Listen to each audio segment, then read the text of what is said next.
저는 방금 소개받은 백석대학교 김한식 교수입니다. 먼저 제 이력을 잠깐만 좀 소개해드리면, 저는 이제 30년 동안 교도관으로 근무했습니다. 30년 동안 교도관으로 근무하면서 교도소장을 7군데서 했었고요.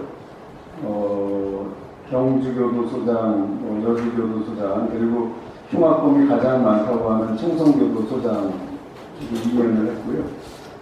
이제 마지막에 안양교도소장 할 때 백석대학의 범죄개정학과가 생겨서, 그래서 제가 이제 백석대학교 지금 교수로, 범죄개정학과 교수로 있습니다.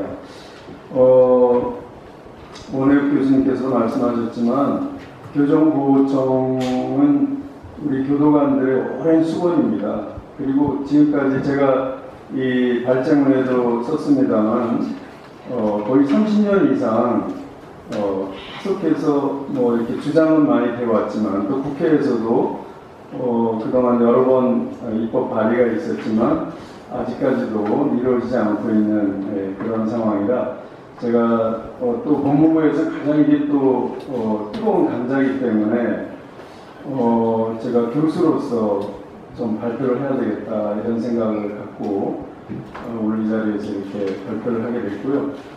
귀한 자리를 마련해 주셔서 너무나 감사드립니다. 사실 지금 우리 교정은 형사사법의 마지막 단계이지 않습니까? 그래서 범죄가 발생하면 수사와 기소와 재판을 거쳐서 이제 형이 확정되면 교도소나 보호관찰소에서 관리를 하게 되는데, 범죄가 발생하면 막 그때는 그냥 언론이나 또 많은 국민들이 관심을 갖지만, 일단 형이 확정된 이후에는 무기형을 받던 또 10년 징역을 받던 거의 관심 속에서 사라집니다. 그러면 그 이후에 형이 확정된 이후의 모든 단계는 결국은 교정이 담당을 하게 되는데, 죽이 되든 밥이 되든 교정이 담당을 해야 되는데, 이렇게 정말 업무의 특수성이라든지 또 전문성이 필요한 이런 분야에서 아직 그 청이 독립되지 못하고 있다는 것이 참 안타까운 일이라고 생각이 됩니다. 무엇보다도 재판까지는 비교적 단기간에 끝납니다. 빠르면 6개월 안에 끝나기도 하고요. 보통 길어야 1년 내에 다 끝나지만, 교정이 맡아야 될 그 범죄자의 수용 관리라든지 교정 교화 업무는 굉장히 오랫동안 지속이 되거든요. 그리고 또한 교도관은, 물론 오늘 발제가 교정보호청입니다만, 교정보호청에는 교정과 보호가 이제 같이 들어가 있습니다만, 사실 보호는 조직이 굉장히 작습니다. 교정의 한 5분의 1 정도 예산이나 인원 면에 있어서. 그런데 이 교정을 중심으로 이제 교정청이 설립이 되는 것이 교도관들의 많은 꿈이고, 또 형사사법을 우리가 국민을 위한 그런 교정교화 기능이라든지 또 재범방지 기능, 그래서 무엇보다도 재범률을 낮춰야 되는 이 국가적 임무 면에 볼 때에도 정말 교정청이 독립돼야 된다 이렇게 생각이 되거든요. 그래서 사실은 우리가 교정 단계에 있어서 교정 시설만 보더라도 일단 전국에 지금 5만 6천 명의 수용자가 있습니다. 제가 이 발제문에는 2021년도 통계였기 때문에 제가 최근에 알아본 바로는 지금 5만 6천 명이 넘어섰고요. 그 다음에 17,000명 가까운 교도관이 있습니다. 그리고 교도관은 경찰이나 소방과 마찬가지로 정복을 입고 근무를 합니다. 정복을 입고. 그래서 정복을 입는 모든 우리 국가공무원은 다 지금 청으로 독립이 됐습니다. 그런데 17,000명이나 되는 이런 우리 정복 공무원이 근무하는 우리 교정은 아직까지 독립이 되지 않고 법무부의 보조기관으로서 그렇게 이제 업무를 수행하고 있죠. 또 이렇게 사실 제가 대학에 있다 보니까 이제 학문이 발전하게 되고 학문이 유지되는 이유는 현상이 있기 때문에, 또 실체가 있기 때문에 그렇지 않습니까? 그런데 이 5만 5천 명의 수용자와 그리고 17,000명의 교도관, 그리고 또 우리 교도소를 도와주는 자원봉사자들이 한 5천 명 정도 됩니다. 그리고 예산도 뭐 여기 제가 발제문에 썼지만 굉장히 많은 1조 5천억 이상의 예산이 있는데 이런 실체가 있음에도 불구하고 대학의 학과가 대한민국에 100석대밖에 없습니다. 원래 경기대학에 교정학과가 있었어요. 그런데 지금 올해부터 이제 교정학과가 워낙 이제 지원하는 학생이 없다 보니까 범죄심리하고 합쳤습니다. 그래서 지금 학과 이름이 올해부터 교정범죄심리학과로 이렇게 이름이 바뀌었습니다. 그래서 저는 이제 안양교도 소장하다가 지금 백석대로 갔는데 이제 6년 지났습니다. 이제 7년째를 맞이하고 있는데요. 어떻게 하든지 범죄교정학과라는 이름을 좀 사수하려고 그렇게 생각하고 있습니다. 이게 실체가 있고 더군다나 형사사범의 마지막 단계인데도 불구하고 학문적인 배경도 없고 또 오는 학생들도 별로 없고 그래서 사실은 이번에도 이제 우리가 공밀이 안 돼 있다 보니까 모든 인사가 인사 핵심체에서 이루어지거든요. 우선 신규 채용을 인사 핵심체에서 하고 그러다 보니까 이제 이번에도 한 1000명 가까이 뽑았는데 정말 요새 공무원 시험이 요즘에 조금 이제 인기가 떨어지고 있습니다. 그래도 뭐 굉장히 하여튼 커트라인이 높지 않습니까? 그런데 이번에 평균이 한 60점 정도밖에 안 됐어요. 교정직이. 그러다 보니까 정말 우리가 필요한 인재들을 뽑아서 이 교정이 요구하는 교정교와 또 재소자 상담, 심리치료 그래서 우리가 정말 재범을 방지해서 어떻게 하든지 우리 국가가 더 치안이 안정이 되고 새로운 피해자가 생기지 않아야 되는데 또 새로운 가해자가 생기지 않아야 되죠. 그런데 그런 면에서 청이 독립되면 더 효율성이 높을 텐데 그런 여러 가지 사유들로 인해서 아직 청이 독립되지 않고 있는 것이 좀 우리가 개선돼야 될 그런 중요한 부분이 아닌가 이렇게 생각이 듭니다. 시간이 많지 않기 때문에 제가 지금 한 10분까지 나온 것 같네요. 그죠? 네, 제가 20분까지만 하겠습니다. 우선 뭐 중요한 말씀은 제가 다 드렸는데 교정보호는 형사사고의 마지막 단계고 그래서 어떻게 하든지 범죄자가 다시는 재범을 안 저질러야 되는데 지금 공식 통계에 의하면 우리 교정본부에서 나온 공식 통계는 재복용률을 계속 발표하고 있습니다. 재복용률. 그러니까 출소자가 나가서 다시 범죄를 저질러서 벌금이나 뭐 무죄나 보관찰 이런 걸 끝나는 게 아니고 다시 구치소나 교도소로 들어오는 게 25%입니다. 25%. 그러나 다른 통계를 보면 지금 다른 통계는 어떤 게 있냐면 모든 수용자가 초범이냐 재범이냐로 나누는 통계가 있습니다. 거기에 보면 45%가 재범입니다. 그래서 제가 보기에는 분명히 35% 정도는 재범을 한다 이렇게 보고 있거든요. 재복용률은 많이 떨어져 나가기 때문에 일단 재범을 했더라도 그래서 지금 이렇게 재범률이 높은 상황에서 우리가 이 재범을 방지하는데 정말 교정이 보호가 제대로 기능을 해야 된다 그렇게 생각됩니다.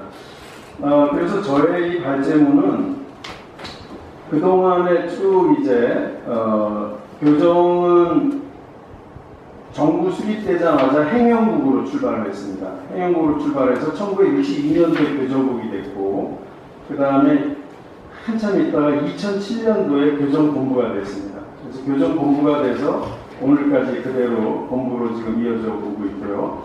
여기 지금 경찰관님들 많이 와 계시지만 경찰이나 소방 같은 경우는 이미 오래전에 경찰은 91년도에 경찰청이 됐고 소방은 소방방재청으로 2004년도에 됐습니다. 그러나 이제 세월호 사건 때문에 약간 격화됐다가 2017년도에 다시 소방청이 됐습니다. 그러나 여전히 이제 이 교정청은 아직까지 그냥 교정본부로서 법무보조기관으로서 이렇게 전속을 하고 있습니다. 그리고 이제 중요한 것이 교정청이 제대로 이제 독립이 돼가지고 정말 그 전문성 또 효율성 또 직원의 사기 진작 또 업무의 특수성 이런 것이 제대로 효과를 발휘하기 위해서는 교정공무원이 그 특정직으로 바뀌어져야 됩니다. 즉 교정공무원법이 제정이 돼야 됩니다. 그래야만 이제 전문 인력들을 뽑을 수 있거든요. 지금 경찰은 그런 게 잘 돼 있지 않습니까? 소방도 마찬가지고요. 또 전국에 보면 경찰학과는 지금 200개 가까이 됩니다. 2년제까지 치면. 또 소방 관련 학과도 굉장히 많습니다. 그래서 저는 정말 이런 교정에 대한 여러 문제가 있으면서도 이 학계에서 저는 교도관 출신이기 때문에 사실 배운 것도 짧고요. 그렇기 때문에 참 안타까운 생각이 많이 듭니다. 너무나 이게 중요한 업무고 정말 제가 여기도 써놨습니다만 교정과 관련된 형집행법, 또 보호관찰법, 보호소년등에 관한 법률, 치료강화 법률 이 모든 것이 제1조 목적에는 교정교화와 재범방지를 들고 있습니다. 그러나 이것이 정말 너무나 추상적이다 이거죠. 국민들의 관심도 별로 없고 그 다음 학계의 뒷받침도 없고 그 다음 여전히 법무부의 보조기관으로 남아있고 인사와 예산에 대해서 전혀 자율성이 없고 독립성이 없고 이러기 때문에 정말 교정교화 재범방지가 또 사회복귀가 추상적인 단어로 그냥 법문에 법 규정에 있는 추상적인 단어로 끝나지 않고 또 지금 재범자들이 45%씩 교정시설에 들어오고 있고 또 재복용률만 하더라도 25%가 되는 이 상황에서 어떻게 정말 효율적으로 교정을 교정인에게 맡겨서 교도관에게 맡겨가지고 혹은 또 보호직 공무원들에게 맡겨서 이것을 좀 더 장기적인 안목을 가지고 정말 정책을 수립하고 이것을 집행해서 우리 대한민국의 재범 방지 또 다시는 그 선량한 피해자가 조금이라도 덜 생기게끔 하는 이런 교정청이 설립이 돼야 된다 이렇게 생각합니다. 두 번째는 역시 또 교정연수원이 독립이 돼야 됩니다. 지금 예를 들자면 지금 지난주에 제 제자 중에 하나가 교정직 특채 합격했어요. 태권도 4단으로 무술교도관으로 합격을 했는데 야 너 이제 연수원 가겠네 그랬더니 3주 교육을 받는다 하더라고요. 3주. 원래는 2달 교육을 받습니다. 2달. 제가 같은 법무연수원에도 제가 강의를 하거든요. 원래 2달을 받는데 3주를 받는데 왜냐하면 지금 결혼이 많아가지고 빨리 보충을 해야 되는데 올해 그래서 1000명을 뽑았고 특채를 또 200명이나 뽑았거든요. 그러니까 이제 연수원이 감당을 못하니까 연수원에는 검찰도 연수를 받아야 되고 보호직, 출입국 관리 다 받아야 되지 않습니까? 그러니까 이 정말 세상 물정을 아무것도 모르는 이 학생이 3주 교육을 받고 그 범죄자와 하루 종일 생활해야 되는 그 교도소 구치소에 가가지고 범죄자를 관리하고 교정교화를 해야 되는 것입니다. 그렇기 때문에 저는 이제 교수가 되어 보니까 정말 교육이 얼마나 중요하고 공무원에 대한 연수가 얼마나 중요한지 이걸 느끼게 됩니다. 왜냐하면 그 연수를 통해서 경찰관은 9개월 이상을 받지 않습니까? 일단 수명이 됩니다. 그런데 교정은 길어야 2개월이고 대부분 그냥 또 그것도 줄여가지고 이렇게 교육을 시키고 있어요. 그래서 그 교육받는 동안에 내가 교도관이라는 정체성이 만들어져야 되고 그 다음에 내가 하는 업무가 얼마나 중요하고 얼마나 이걸 보람을 느껴야 된다는 것을 그때 만들어져야 되는데 이 3주 교육받고 혹은 이 한 달 교육받고 가가지고 도저히 안 되는 거죠. 이게 결국은 선배들한테 배우는 겁니다. 교정 선배들. 그런데 이제 교정 선배들 제가 30년이나 근무했고 소장을 많이 해서 알지만 사실은 교도관 17,000명이 뭘 가져야 되냐면 범죄자는 변화될 수 있다는 인식을 가져야 되거든요. 범죄자는 교정교화 될 수 있다는. 그런데 설문조사 같은 거 해보면 거의 교도관들이 범죄자가 변화될 수 있다고 생각하지 않습니다. 그렇기 때문에 지금 이렇게 17,000명의 교도관이 그런 많은 예산을 써가면서 그 주체가 되는 교도관이 이 범죄자가 변화될 수 있다라는 그런 사명감과 그런 인식이 없으면서 어떻게 이 교정이 효율성이 있을 수가 없는 것이죠. 그래서 이런 교정공무원법 제정이라든지 교정청 설립이라든지 또 연수원의 어떤 독립 내지는 정상화 이런 걸 통해서 우리 교도관이 제대로 교정 도와 업무와 또 사회복지 내지 재건 방지 기능 그리고 사실은 이제 여기 제가 시간이 없어서 여기 제가 발제문이 굉장히 길어졌어요. 왜 그러냐면 그동안에 학자들이 주장하는 거 또 그동안에 우리 의원님들께서 발의하는 거 그리고 거기에 대한 반대 의견 그걸 제가 다 종합해서 넣어놨거든요. 거의 대동소이합니다. 예를 들면 조직이 늘어나고 예산이 늘어나기 때문에 검찰이나 검찰사무나 뭐 세무, 관세 이런 공무원들이 또 다 청을 요구할 것이다. 그리고 또 형사사법은 수사에서부터 교정보호까지 다 연계가 되기 때문에 교정청만 따로 독립시키는 것은 그런 연계작용, 연계 기능에 문제가 생길 것이다. 그리고 무엇보다도 수용자의 인권이 침해될 것이다. 왜냐하면 감시 감독 기능이 떨어지니까. 뭐 이런 여러 가지가 다 계속해서 반복이 되고 있지만 그것은 결국은 교도관을 믿지 못하는 것이죠. 한 가지 얘기만 하고 마치겠습니다. 왜냐하면 시간이 없고요. 이거 한번 읽어보시면 되니까요. 제가 잘, 제 자랑이 아닙니다만 잘 정리를 해놨으니까 읽어보시고요. 제가 이제 80년대 말에 교도관이 됐거든요. 그때는 수용자들이 볼펜이나 종이를 가질 수 없었습니다. 그래서 제가 근무하는 그 이제 사동에 들어가면 수용자들이 글을 쓸 수 있는 지필실이 따로 있었습니다. 왜? 종이나 연필을 가지면 그거를 소위 비둘기 날린다. 그래서 이 수용자가 종이와 연필을 가지고 우리 큰일 나는 줄 알았어요. 그런데 그것이 이제 김대중 대통령 그때부터 이제 허용이 되기 시작했거든요. 2000년 초에. 아무 일도 없어요. 그리고 전화 사용하게 됐습니다. 2000년 초에. 정말 전화 사용하고 우리 큰일 나는 줄, 비로소 정말 큰일 나는 줄 알았거든요. 아무 문제 없어요. 또 TV 설치하면 큰 문제 나는 줄 알았습니다. 지금은 TV 설치해서 8시 뉴스가 직접 나갑니다. 저는 거기에 대해서 조금 반대 의견이 있습니다만 제가 아무튼 8시 뉴스가 그대로 나갑니다. 아무 문제 없어요. 그렇기 때문에 결정을 한번 교도관들에게 맡겨서 좀 한번 효율적으로 정말 우리 대한민국의 재건방지 내지는 교정개혁 기능이 잘 이렇게 수행되면 좋지 않나 이런 생각을 제가 하고요. 아무튼 좀 두서없이 그냥 제가 시간이 짧다 보니까 이렇게 말씀드렸는데요.